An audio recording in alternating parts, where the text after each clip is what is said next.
It's common knowledge that the women's revolution officially kicked off in WWE in the mid-2010s, but its foundations were laid in the latter half of the 90s. The wrestling world stood in awe when a majestically built woman debuted in the Stanford-based promotion. She went by the name of Chyna, and it was clear from the start that she was meant for great things. It turns out that the landscape of women's wrestling was in for a change as soon as the towering performer forayed into the company. But what made Chyna unique? What were some of her improbable feats of strength? Join us now as we look at the anatomy of Chyna.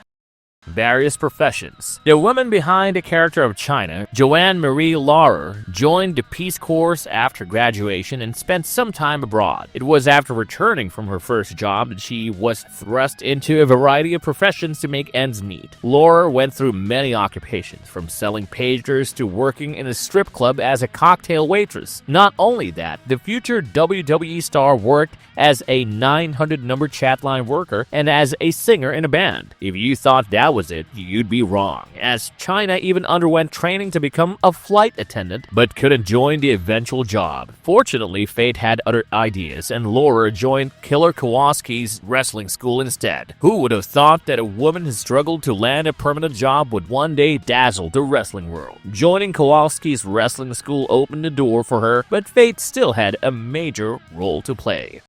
Spotted by wrestling royalty. Toiling in different wrestling promotions is one thing, and getting spotted by someone of note in the industry is another. Well, in Chyna's case, she met with two future legends of the business, Shawn Michaels and Triple H, who were also employed by the WWF back then. They thought she'd be a good fit as an on-screen bodyguard and recommended her to then WWF chairman Vince McMahon. The former boss was initially apprehensive about signing Laurer, as he was unsure how the wrestling juggernaut audience would receive a woman beating up men wrestlers. While the wait was going on, Chyna was also offered a deal by the Turner Broadcasting-owned World Championship Wrestling. Luckily, better sense prevailed, and the global wrestling phenomenon eventually inked a deal with her, possibly to thwart the rival promotion's interest in the talent.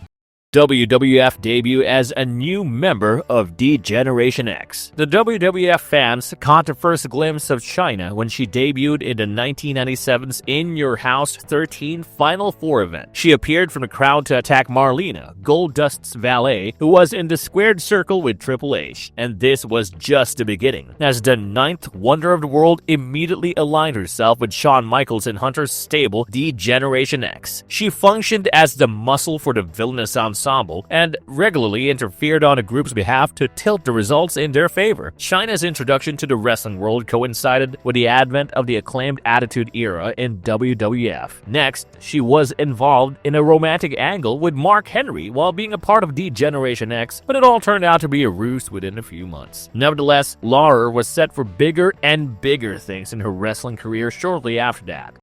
How large was Chyna? The thing that set Chyna apart from the rest of the women's division in the 90s was her unusually big size. At the peak of her power, she weighed an astounding 200 pounds, a number that could put many established male superstars of that time to shame. Height-wise, she stood at an impressive 5 foot 10 inches, a supreme stature, especially for a female wrestler. Although there's no exact measurement for Chyna's majestic biceps, seeing her flexing those made one gasp for air. After going through Laura's magnificent numbers, it's no wonder why she was chosen as a bodyguard for D-Generation X. First ever woman to become the Intercontinental Champion. An easy way to judge a person's impact on the wrestling world is to count the number of firsts associated with their names. And if these firsts break gender boundaries, the said achievement becomes all the more special. Hence, Chyna created history when she pinned then Intercontinental Champion Jeff Jarrett at the 1999 No Mercy pay-per-view in an outrageous Good Housekeeping match, becoming the first woman to ever win the Intercontinental Championship in the storied history of WWF. It is crazy to think that the title was once held by the absolute legends of men's wrestling in the ilk of Pat Patterson and Pedro Morales, was won by a woman in an era wherein the promotion was reluctant to give its female roster its deserved due. She won the title again for a brief 2-week-long reign in 2000. The name Chyna would forever be etched in WWE's legacy for doing the unthinkable by winning a men's title not once, but twice. In fact, she had a co-interim Intercontinental Champion stint sandwiched between her two reigns along with Chris Jericho, but the Stanford-based promotion does not recognize that particular victory. Mamacita. Chyna continued her association with Triple H even after splitting with D-Generation X. The dynamic couple were part of the heel stable corporate ministry before going their separate ways by the end of 1999. The two-time Intercontinental Champion then began an on-screen relationship with Eddie Guerrero in 2000. The unconventional duo were villains to start with, but slowly transitioned into fan-favorite baby faces over time. Guerrero dubbed Laura his Mamacita during their romance angle, a term that became synonymous with his on-screen pairing. However, the Latino Heat's gimmick of being a chick magnet spelled doom for this uberly popular couple, as Chyna found Guerrero cheating on her in kayfabe with not one but two women. This brought an end to this entertaining storyline. WWE fans have drawn parallels between the on-screen romance of Rhea Ripley and Dirty Dominic Mysterio, which the company pursued decades later. And judging by the unmistakable similarities, those theories don't seem that far-fetched, do they? Chyna's training regime. Staying in perfect in-ring shape is the cornerstone for every wrestler who competes in the squared circle week in and week out, and it was no different for Chyna. Wrestling fanatics got a sneak peek into the towering performer's rigorous workout routine through her 2000 video, Chyna Fitness More Than Meets the Eye. The former DX member began her exercise with a thorough warm-up, focusing on every part of her body. She followed this up with an intense jump rope session, and she was just getting started. Round 1 of Laura's fitness regimen saw her doing weight presses with different sets of weights in various positions like prone, sitting, and standing. After a brief session of cardio and recovery, she moved on to round 2, which featured bent over arm rows having different sets of weights. The round again ended with cardio and recovery. In round 3, Chyna first did the classic push-ups, back extensions, and rear delts using lightweight dumbbells, ending the third round of workout with squat thrusts and recovery. Enter the fourth round, where the one-time WWE Women's Champion revealed the secret behind her trunk-like biceps: concentration curls with medium weights in both arms. With the same weight, Laura continued overhead tricep presses and ended the round with a cardio and recovery. One-arm lateral raise with both arms and deadlift with heavy weights formed round 5 of her workout. The sixth and final round of Chyna's intense training video featured a plank position, basic crunch, obliques, reverse crunches, and recovery. Phew! A look at her daunting workout routine and no one would dare question her moniker of being the ninth wonder of the world. What say? Her impressive diet. After working out like a freaking beast, it's natural that Chyna's diet would have consisted of a high amount of protein, and what's better to gain protein than to eat fish or chicken, or better yet, consume protein powder. Not only that, Eddie Guerrero's former on-screen Bu's diet was vitamin heavy as well. She took her fitness consciousness to another level, as she was infamous for carrying her meals to restaurants. That's what we call going to insane levels to keep a check on one's diet. It's also said that Laura followed a straight-edge lifestyle during the prime of her WWF days. However, it's impossible to keep clear of one's craving, and she was no different, as Sundays were the designated cheat day for the week. Chyna ate her heart out on whatever she could get her hands on Sundays, with foods like pizzas, pancakes, ice creams, and carbs being her cheat meals. Who could blame her for trying out some junk after following such a tough and intense training schedule? Career highlights. As mentioned previously, Chyna's WWE career is full of many firsts. We've already talked about her heroics with the men's Intercontinental Championship. Let's now discuss the other highlights of her career with the wrestling juggernaut. She became the first woman to qualify for the King of the Ring tournament in 1999. While the Queen of the Ring has become a normality in the current WWE setup, it was a historic achievement for a woman to even qualify for a competition designed mainly for men back in the day. However, Chyna had already become a part of WWF history book earlier that year when she became the first women wrestler to ever compete in a men's Royal Rumble match in the namesake pay-per-view. Not only that, but she also managed to eliminate a super heavyweight performer in the ilk of Mark Henry. Competing in the iconic 30-man over-the-top contest is an unfulfilled dream of many male superstars, but Laura achieved what was unthinkable for a female performer back then. Although she has not yet been inducted into the WWE Hall of Fame as a singles competitor, she was inducted into the legendary list as part of the Generation X in 2019. Fans of the Ninth Wonder of the World hope she gets inducted into the Hall of Fame as a singles performer one day.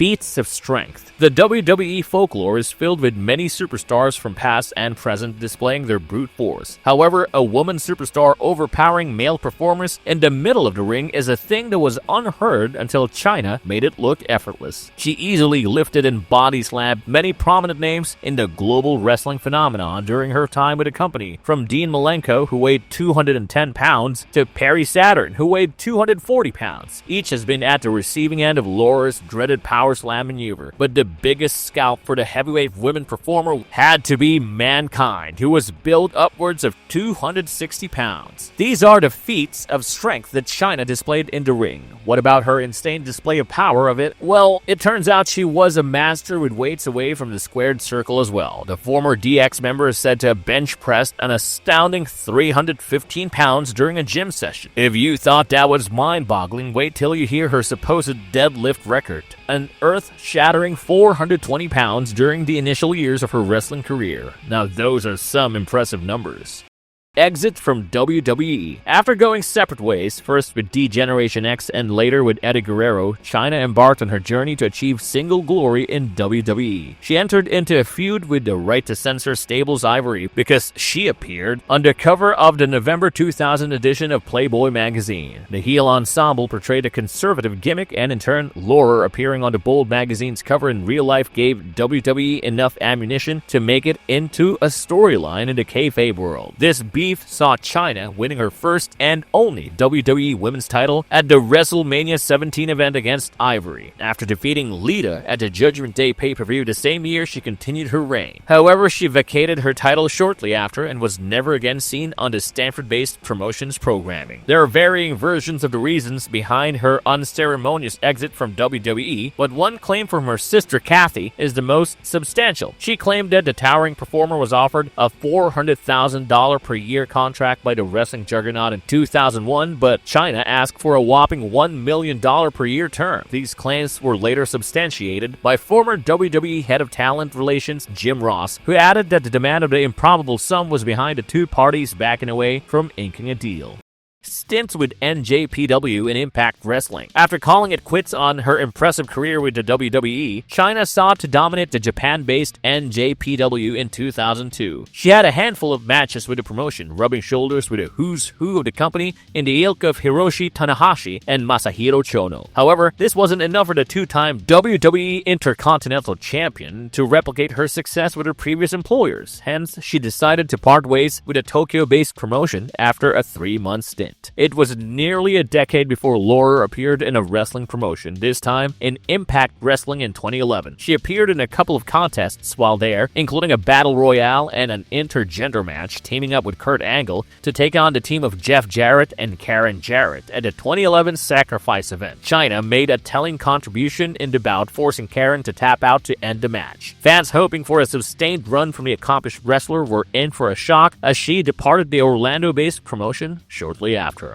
Fall from grace. Chyna was as talented as anyone when it came to competing in a WWE ring. However, her abrupt departure from the company seemed to have affected her badly. Initially, it felt like the former DX member would land on her feet after her wrestling career. However, the next few years made it clear that it was almost impossible for her to bounce back. Laura developed a substance abuse problem like many a wrestler before her. Moreover, she ventured into the adult film industry, reaching the point of no return. It was especially sad for the wrestling faithful to see one of its brightest lose the way so badly. Untimely demise. As mentioned in a previous section, Chyna had developed an affinity for substances. She had a handful of close shaves and had to be rushed to the hospital, including once being admitted to hospital owing to an overdose of sleeping medication. It seemed that there was no way back. However, a teaching job in Japan provided hope that Laura could mend her ways. But just when things seemed to be improving for the good, her manager, Anthony Anzaldo, found her dead in her California apartment in 2016. A later autopsy pointed towards an overdose of alcohol along with a host of painkillers, anxiety drugs, and a sleeping aid. It was truly sad news for the wrestling fans as Laura passed away at the age of 46. Marvelous verdict. Every now and again, wrestling faithful and experts can exactly pinpoint a particular event that single-handedly changed the landscape of the wrestling industry. Undoubtedly, many of them would agree that Chyna joining the ranks of WWE was one of those events. A performer that changed how the wrestling juggernaut used to book its women by her sheer ability is something to be cherished forever. Irrespective of how the later years of Joanne Marie Laurer's life turned out, Chyna would forever be the ninth wonder of the world for all wrestling fans out there.